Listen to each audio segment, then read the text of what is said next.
গ্রিনল্যান্ডকে ঘিরে নতুন করে কেন উত্তেজনার কথা শোনা যাচ্ছে? সত্যিই কি চীন এই বরফাচ্ছন্ন দ্বীপ দখলের পরিকল্পনা করছে, নাকি এটি যুক্তরাষ্ট্রের অভ্যন্তরীণ রাজনৈতিক বক্তব্যেরই অংশ?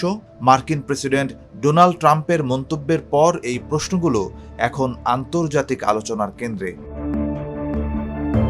গ্রিনল্যান্ড নিয়ে যুক্তরাষ্ট্রের সাম্প্রতিক বক্তব্যের কড়া সমালোচনা করেছে চীন। বেইজিং বলছে, চীনের নাম ব্যবহার করে গ্রিনল্যান্ড দখলের হুমকি দেওয়া হচ্ছে, যা সম্পূর্ণ ভিত্তিহীন। যুক্তরাষ্ট্রের এই বক্তব্যকে অজুহাত আখ্যা দিয়ে নিন্দা জানিয়েছে চীনের পররাষ্ট্র মন্ত্রণালয়।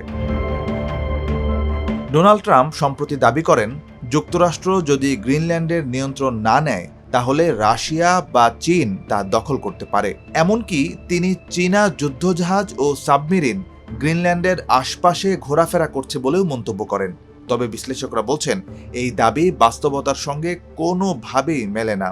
ভৌগোলিকভাবে চীন গ্রিনল্যান্ড থেকে প্রায় ৪,৮০০ মাইল দূরে। কার্যকর নৌপথে এই দূরত্ব আরও বেশি। উপরন্তু যুক্তরাষ্ট্রের মতো বিশ্বজুড়ে সামরিক ঘাঁটির নেটওয়ার্ক চীনের নেই। দেশের বাইরে চীনের নৌঘাঁটি জিবুতি ও কম্বোডিয়ায়, যা গ্রিনল্যান্ড থেকে আরও অনেক দূরে অবস্থিত। চীনের ভূখণ্ডগত আকাঙ্ক্ষা সাধারণত স্পষ্টভাবেই প্রকাশ পায়। তাইওয়ান, দক্ষিণ চীন সাগর কিংবা হিমালয় অঞ্চলে সীমান্ত বিরোধী তার উদাহরণ। কিন্তু গ্রিনল্যান্ড দখল নিয়ে চীনের কোনো সরকারি নথি, কৌশলগত বিশ্লেষণ বা এমনকি জাতীয়তাবাদী আলোচনা এখন পর্যন্ত পরিলক্ষিত হয়নি। তবে এটিও সত্য, চীনের আর্কটিক অঞ্চল নিয়ে আগ্রহ রয়েছে। বিশেষ করে বিরল খনিজ সম্পদ বা রেয়ার আর্থের সম্ভাবনার কারণে চীনের নজরে এসেছে গ্রিনল্যান্ড। কিন্তু এসব সম্ভাবনা এখনও অনেকটাই তাত্ত্বিক। গ্রিনল্যান্ডে বর্তমানে কোনো বাণিজ্যিক রেয়ার আর্থ খনন কার্যক্রম নেই। দুর্গম ও প্রতিকূল পরিবেশের কারণে প্রকল্প বাস্তবায়ন অনেক কঠিন। ফলে চীনা কোম্পানিগুলোর সীমিত বিনিয়োগ মূলত ব্যবসায়িক আগ্রহ থেকেই, রাষ্ট্রীয় দখল পরিকল্পনা থেকে নয় বলে মনে করছেন বিশ্লেষকরা। এছাড়া গ্রিনল্যান্ডের অবকাঠামো খাতে চীনা বিনিয়োগ প্রস্তাব ডেনমার্ক সরকার আটকে দিয়েছে। কিন্তু বিশেষজ্ঞদের মতে সব চীনা বিনিয়োগকে ভূরাজনৈতিক ষড়যন্ত্র হিসেবে দেখাও বাস্তবসম্মত নয়। বিশ্বজুড়েই চীনা প্রতিষ্ঠানগুলো মুনাফার লক্ষ্যেই বিনিয়োগ করে থাকে।